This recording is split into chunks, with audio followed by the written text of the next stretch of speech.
JJ left the show to do Mission Impossible.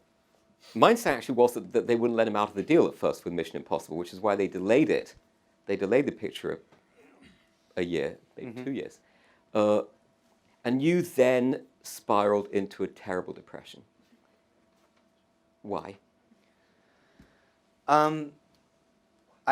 I think that there was an issue of scale and an issue of emotional maturity. I was 30 years old when the Lost pilot was shot, which feels probably to you guys like old, but to me felt very young and inexperienced. And the production was massive. We were shooting the show entirely in Hawaii, really without sets. And we had to generate a script every 8 days for a show that had no format. So it wasn't like, oh, they're doctors, and so the stories are going to be people come in and they need to have surgeries, or they're cops and the phone's going to ring and so there's been a murder. It's like any episode of Lost is just like, what is going to happen on the... And it was a closed environment. Every episode had to have multiple stories, a story that was happening on the island and a story that was happening in the past relating to one of these characters. And if we could do it just right, there'd be a thematic resonance between the two. So the degree of difficulty in making an episode of Lost was very, very high. And I was the boss. So when JJ left, which was right after the pilot got picked up, he was like, you are going to run the show. And I was the CEO of what amounted to be a $60 million a year corporation. With no management experience. I was a writer, and I was not prepared to manage the show, let alone overcome the creative obstacles at that speed and that rate of time. And so what I told myself was, you're running a 10K and you can make it. What's going to happen is you're going to do your best. Nobody's going to watch the show. The show is going to be canceled. And you'll get to it'll be like The Prisoner, which was this other show that I loved growing up, it's a cult classic because they only made a season, I think there's 13 episodes. Like you'll be a cult classic. And that's how you're going to survive this, because you can do anything for 6 months. And I had just recently proposed to my wife Heidi, and this was our first year of basically kind of living together, and so like everything basically needed to be put on hold so that I could go and make Lost. And so I created this construct for myself that was based on cancellation, that was going to happen. And even the night before the show premiered on a Wednesday night, I had conversations with ABC executives. The show was going to be on at 8 o'clock. As you know, ABC was the last place network that season, the previous seasons. And although the show was getting some critical love, the thinking was, it's too weird and nobody wants to watch a show about a plane crash. And also the pilot's good, but what's episode 2 going to be, let alone episode 5? And I was like, right? Like what, do you have any ideas for episode 5? Like that would be, so I started to feel like a real sense of comfort and we went over to JJ's house and we watched the show live on the air, and I started to kind of feel this feeling of relief wash over me because this ABC executive came over and said, we've done our market testing, and we don't think a lot of people are going to watch the show. And that's, sorry, Damon. Like, you should be very proud of it. And I was like, I was so happy, like, that I had manifested this reality for myself. I produced something of a very high quality that nobody was going to watch, and that was going to be my escape clause. And then the next morning, my phone rang at around 6:10 a.m., and I slept like a baby that night. And it's Thursday, I'm going into work. 6:10 a.m., my phone rang, and as soon as I heard it ring, I knew, because nobody calls you in this business with bad news. As soon as it rang, the first ring, my life changed. And then I answered the phone, and it was this guy, Tom Sherman, who at the time was an executive at ABC, and he said, 20 million people watched the show last night. And that was, I've never been more sad and depressed and overwhelmed and trapped in my life. But that sounds funny, but I know this was, because we spoke about it, a pretty serious depression, which manifested itself how?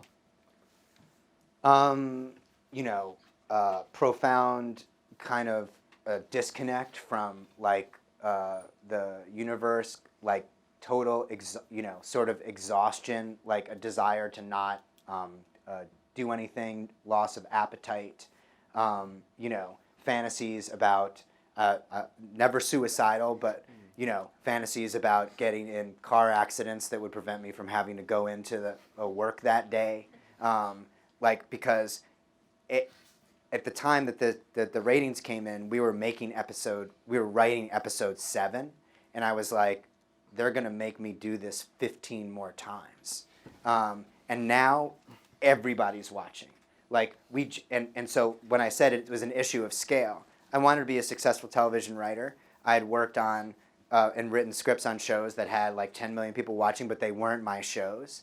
And so suddenly this idea of like feeling so exposed and a terror that the emperor had no clothes, like all these things actually began to manifest themselves over time, which is, what if I fail? I'm going to fail and everyone's going to see me fail. It's not, it's like when Pee-wee's Big Adventure where he wipes out on his bike and there's like 9 other kids basically just standing there who witnessed it versus just wiping out on your bike, and nobody sees it. So I think that like this sense of, and also I had a dream and in terms of like what I wanted to achieve in my life.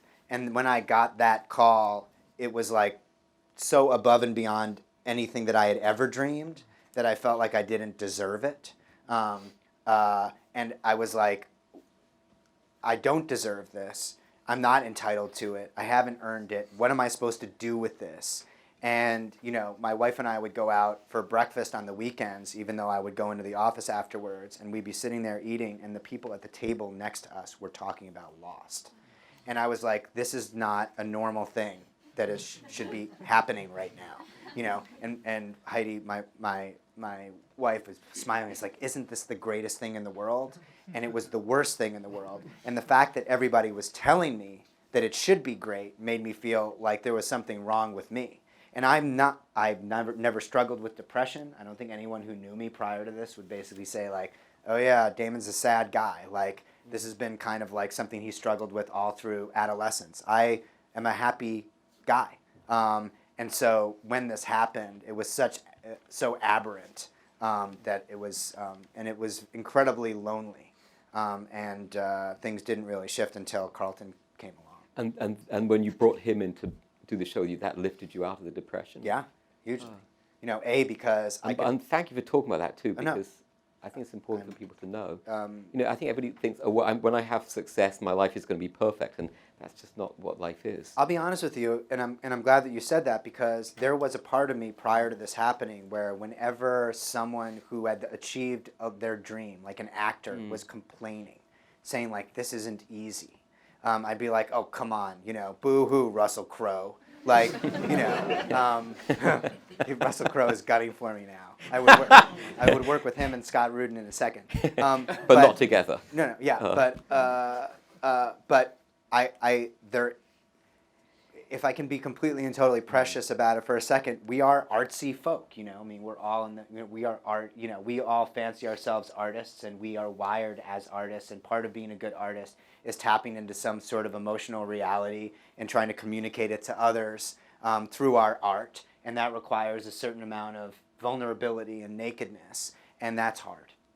If you're doing it well, it's really scary. And in order to do it well, you have to make a lot of mistakes. And when you make mistakes, you get scared. And it's very hard for me to say I'm scared right now or I'm sad. And fear and depression can sometimes manifest themselves as anger. Anger is not a real feeling. Every time in my life I've ever been angry, it's because I was scared or because I was sad and I didn't know it. Like, anger doesn't just come out of a vacuum.